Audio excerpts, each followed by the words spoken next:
Bonjour à tous, j'espère que vous allez bien. Aujourd'hui, on se retrouve pour que je vous présente mon déclutter de mes 217 palettes. Je les ai comptées ce matin, j'ai halluciné, je pensais pas en avoir autant. J'ai 3 tiroirs où je range toutes mes palettes, mais quand on regarde comme ça les tiroirs, je me suis dit ouais j'en ai 50 et puis c'est tout. Non, j'en ai bien 217, c'est juste énorme, dont 66 de chez Colourpop.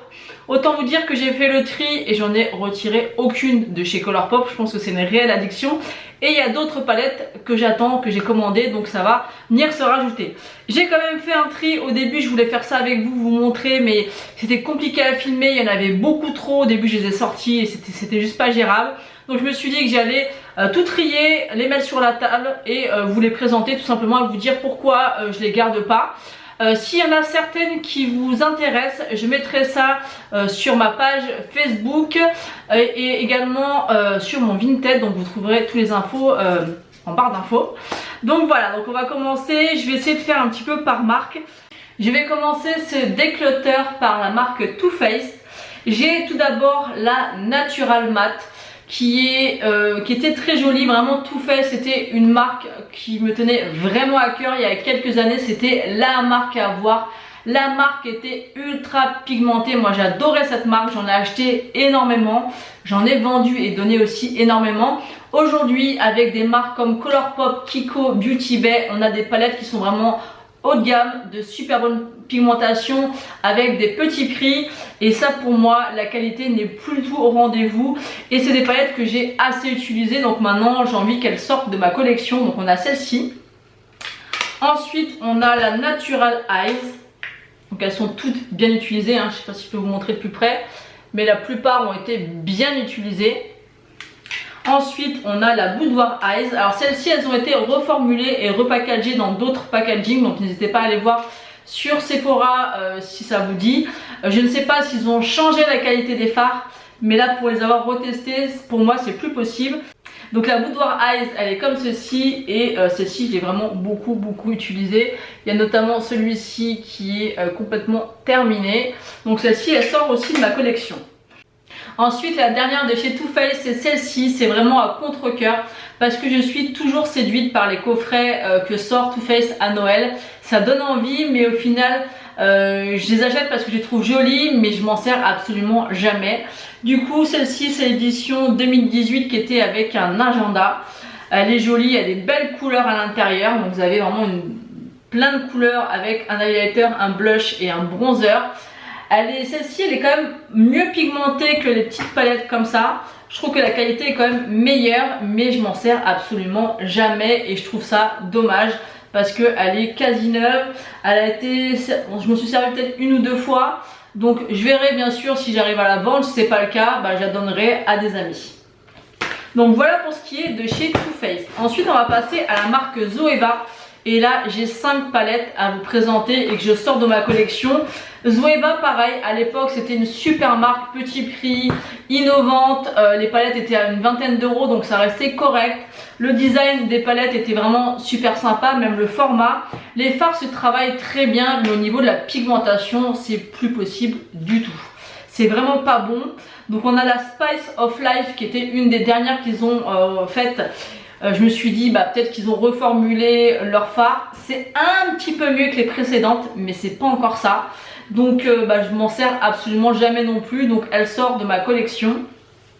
Ensuite on a la En Taupe. Donc celle-ci je l'avais beaucoup aimée parce que les couleurs sont vraiment assez originales. On ne la retrouve pas partout. J'avais énormément aimé cette palette. Mais aujourd'hui pour avoir un rendu un peu impactant, c'est même pas la peine. On a la Rose Golden qui était aussi très jolie. Vraiment des belles palettes. Après si vous aimez les palettes avec pas trop de pigmentation, vous voulez quand même quelque chose de soft, de discret, elles peuvent vous plaire. Ensuite on a la Naturally Yours. Donc celle-ci c'était une palette de nude qui était aussi très jolie, que j'ai beaucoup utilisée, très sympa.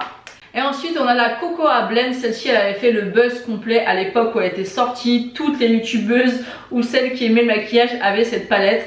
Et aujourd'hui, moi je m'en sépare. Ensuite, j'ai une palette de la marque Jacobs que m'avait offert ma soeur. Je l'aime beaucoup. Malheureusement, le boîtier est fermé. Donc le petit boîtier ici est cassé. Et j'ai utilisé quand même pas mal de fards et il y a les deux premiers qui sont quasi terminés. Donc celle-ci je la sors de ma collection puisque j'utilise plus. Et pareil au niveau de la pigmentation c'est pas ça. Ensuite une que j'avais reçue dans une box ou en partenariat, je me rappelle plus trop. C'est la I'm Multicube, comme ça. Donc c'est la teinte, est-ce qu'il y a la teinte? Non, il n'y a pas la teinte dessus, c'est une petite palette comme ça. Avec 4 petits fards et en dessous vous avez le blush. Donc ça c'est plutôt pratique mais je m'en sers absolument jamais. J'avais juste testé en vidéo pour voir ce que ça valait. C'est pas mal mais c'est pas ouf non plus. Ensuite il y a deux petites palettes de chez Pixi pour les yeux. J'avais acheté un gros coffret sur Vinted. Donc c'est des petites palettes qui sont quand même super sympas. Elles sont jolies, elles sont pigmentées, c'est correct, mais encore une fois c'est pas des harmonies qui me parlent vraiment.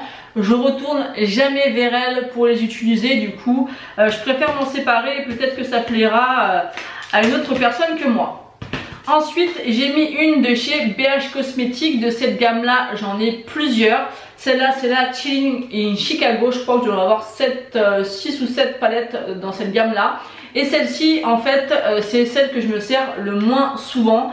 Elle est très jolie, c'est des couleurs chaudes mais je la sors jamais. Elle est quasi neuve, elle est à peine swatchée et je trouve ça dommage de garder des palettes qui prennent la poussière dans les tiroirs alors que d'autres personnes pourraient s'en servir. Ensuite il y en a une de chez Juvia's Place, c'est la The Masquerade Mini. Donc celle-ci elle est très jolie. J'en avais plusieurs de chez Juvia's et j'ai fini par les vendre parce que je les aime beaucoup. Ici celle-ci ce qui est bien c'est qu'il y a un côté très coloré et un côté très nude, un peu coloré chaud. Elle est très belle, elle est très pigmentée mais je m'en sers jamais. Donc je m'en sépare. Elle est très jolie, je suis sûre qu'il y a quelqu'un qui sera ravi de la voir. Et voilà, Juvia's Place c'est une super marque. J'en avais plusieurs des palettes.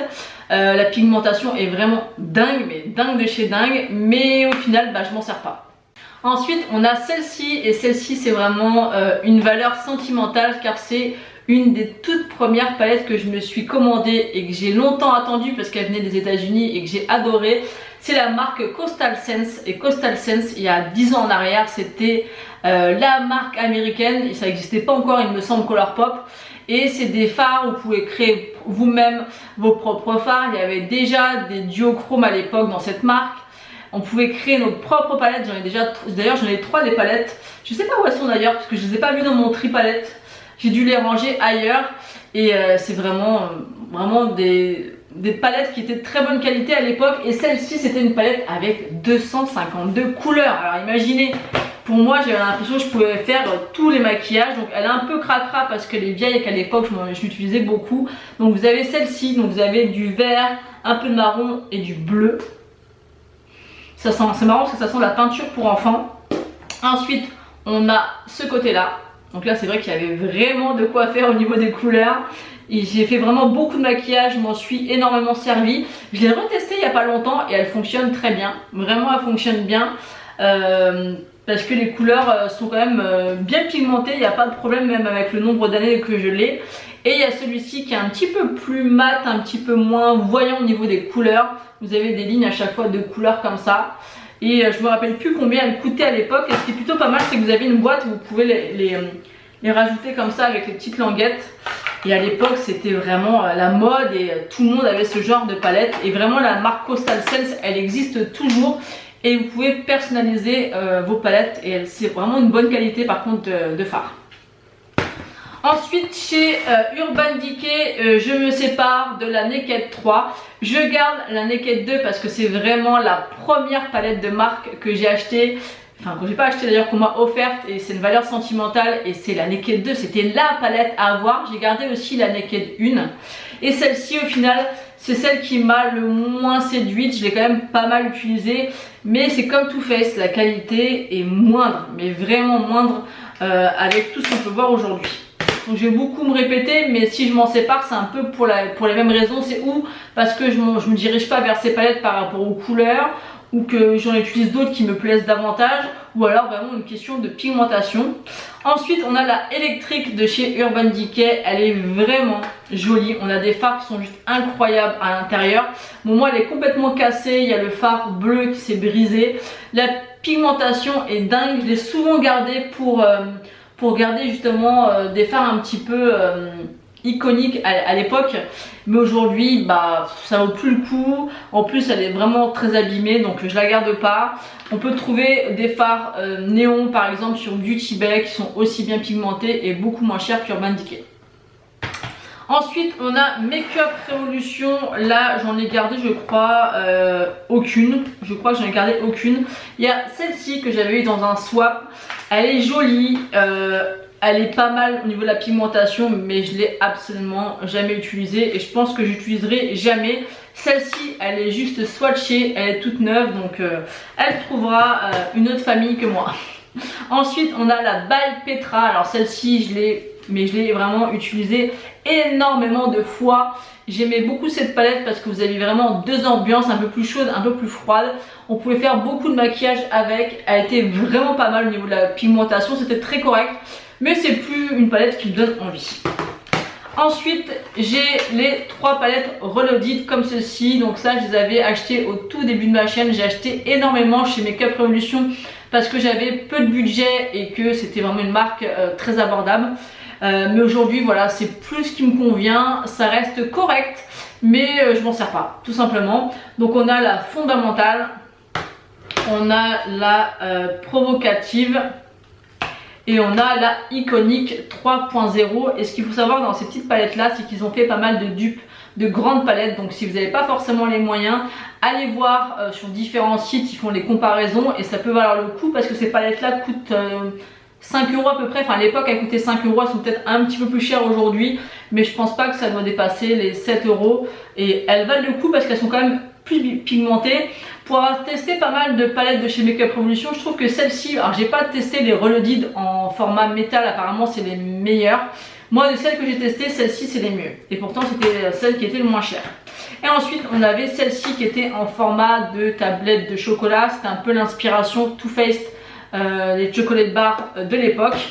Et on a la Chocolate Rose Gold. Donc celle-ci vous allez pouvoir reconnaître une de chez Too Faced, c'est une chocolate bar d'ailleurs. Et on a la Naked Chocolate. Alors celle-ci je l'ai beaucoup utilisée. Elle est vraiment très bien, très jolie.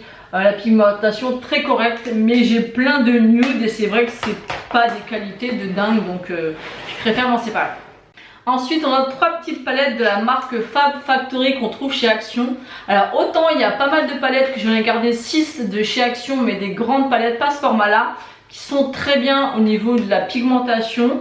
Mais celles-ci elles sont vraiment très moyennes. On a la Mine Crush que j'ai juste swatché et que j'ai même pas testé.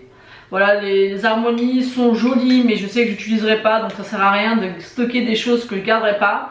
Ensuite on a celle-ci, je sais pas, elle a pas de nom, si, la Tropical Beauty. Bon, celle-ci aussi elle s'appelle pareil. Au départ je pensais que c'était des inspirations au Huda Beauty, mais pas du tout, les couleurs n'ont rien à voir. C'est pas ouf, donc ça je pense que je vais donner à ma petite nièce. Et celle-ci qui est dans les tons orangés, pareil, voilà, elles sont sympas, elles sont pas excellentes au niveau de la pigmentation, donc je préfère m'en séparer. Ensuite on en a deux de chez Max More. Alors celles-ci par contre elles sont excellentes, elles coûtent moins de 3 €, je crois que c'est 2,29 € la palette. Alors j'ai hésité à les garder parce qu'elles sont vraiment excellentes et que c'est des copies de grandes palettes. Alors je ne pourrais pas vous dire laquelle correspond à laquelle, mais c'est vrai que le packaging donne pas envie du tout. C'est assez fin, c'est pas forcément ce qu'il y a de plus pratique pour mettre le pinceau à l'intérieur, mais au niveau de la qualité, pour m'être maquillée plusieurs fois avec ces deux palettes, elles sont de très bonne qualité. Si vous n'avez pas les moyens et que vous voulez avoir pas mal de palettes, celles-ci elles sont vraiment très bien. Mais voilà, c'est vraiment des couleurs que j'ai déjà et il fallait faire un tri, donc j'ai préféré me séparer de celle-ci. Et la deuxième c'est la Live It's Up, la 511, qui a ces couleurs là. Elle est vraiment, franchement elles sont très sympas celles-ci. Celle-ci c'est la 508 Vintage Fire. elles sont top. Celles-ci j'hésite quand même, hein. J'hésite vraiment parce qu'elles sont vraiment bien, la qualité est vraiment sympa. Mais c'est vrai le packaging, ça me donne pas envie de les utiliser, donc mais quand je les utilise, eh ben, je suis surprise parce que la qualité est bonne. Ensuite, il y en a une de la marque Beauty Glaze que j'avais reçue, de la marque qui m'avait envoyé. C'était très moyen, très moyen, c'était pas ouf. On voit clairement que c'est une copie, enfin une imitation du moins, d'une palette de chez Huda Beauty.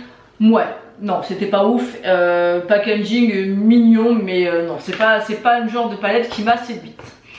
Ensuite, on va passer aux dernières palettes, donc j'en ai 4. Qu'il faut que je reteste pour voir si je m'en sépare ou non. On a la Golden Edge de chez Beauty Bay, elle est jolie. La qualité Beauty Bay est vraiment très bonne, mais j'ai des couleurs dans plein d'autres palettes de ma collection, notamment la Good as Gold de chez Colourpop, qui est très bien et qui ressemble. Je l'aime beaucoup quand même parce que j'aime beaucoup Beauty Bay, donc à voir, à retester. Quand j'avais testé, j'avais été moins séduite que les formats comme la New Romantic, la Book of Magic, toutes celles-ci qui sont vraiment top du top au niveau de la qualité. Celle-ci c'était moyen, donc à retester, à voir si je m'en sépare ou non. Après je me dis c'est dommage de m'en séparer parce que j'ai dû la payer 5 ou 6 euros avec un code promo. À voir, mais si c'est pour ne pas m'en servir, autant la sortir de ma collection. Ensuite on a deux palettes de chez Kiko, la Charming Escape, donc c'est les deux seules palettes que j'ai de chez Kiko. Elles sont pas mal au niveau de la pigmentation, c'est très correct, mais je m'en sers pas. Je m'en sers absolument jamais. Des fois je m'en sers parce que je la vois, je me dis bah tiens faut que je l'ai, faut que j'utilise. Mais au final je vais pas vers ces palettes. Donc je vais les retester encore une fois, mais je pense m'en séparer celle-ci. Et on a aussi celle-ci. Donc c'est vrai qu'au niveau de chez Kiko, la qualité est correcte, hein, mais aujourd'hui je veux mieux que ça. C'est pas mal, c'est correct, c'est sympa, mais je veux mieux que, au niveau de la qualité je veux mieux que ça. Ensuite la dernière c'est la Venus XL2, donc celle-ci j'hésite beaucoup quand même parce qu'elle coûte un bras. Ça fait des années qu'elle est sortie et à aucun moment elle a descendu au niveau de son prix. Je crois qu'elle coûte dans les 67 euros, quelque chose comme ça. Moi j'avais réussi à l'acheter avec un code promo de moins 20 ou moins 25% à l'époque, mais ça m'est revenu quand même à 54 ou 55 euros, donc quand même ça reste cher. C'est une palette que j'aime beaucoup quand je fais des maquillages avec, je trouve ça très joli. Il y a vraiment une harmonie qu'on voit pas partout, mais je n'utilise jamais. Déjà j'en ai utilisé que au printemps ou à l'été, mais plus au printemps puisque l'été j'aime des fois quelque chose d'un peu plus flashy. Et au final, bah je m'en sers jamais. La pigmentation est correcte, mais c'est pas ouf non plus. Donc à retester, mais je pense aussi que celle-ci, je vais m'en séparer. J'en ai terminé de vous présenter mes 35 palettes que j'ai retirées de ma collection, donc c'est pas mal. Donc j'en avais 217 moins 35, mais j'en ai commandé d'autres aussi sur le site Colourpop, donc ça va se remplir un petit peu. J'ai essayé de faire un roulement au niveau des palettes, mais c'est vrai qu'il était important de faire ce tri parce que j'en avais beaucoup trop. Mais j'en ai quand même qui sont vraiment très jolies. Il y en a que c'est des cadeaux, il y en a qui sont belles mais que je me sers pas forcément tout le temps mais qui sont de très bonne qualité. Donc quand même je trouve que 35 palettes retirées c'est déjà pas mal. Dites-moi ce que vous en pensez en commentaire. N'hésitez pas à me dire si vous souhaitez quand même voir toutes mes palettes. Donc peut-être que je ferai une vidéo de mes palettes et une vidéo à part de mes palettes Colourpop. N'hésitez pas à me dire en commentaire si c'est quelque chose qui pourrait vous plaire. Bien sûr ça sera des vidéos assez longues parce que bah, j'en ai quand même beaucoup des palettes. Donc n'hésitez pas à me dire si ça pourrait éventuellement vous plaire. Donc j'en ai terminé avec cette vidéo. Je vous fais d'énormes bisous. N'hésitez pas à liker la vidéo et à vous abonner si ce n'est pas encore fait. Je vous fais d'énormes bisous et je vous dis à bientôt.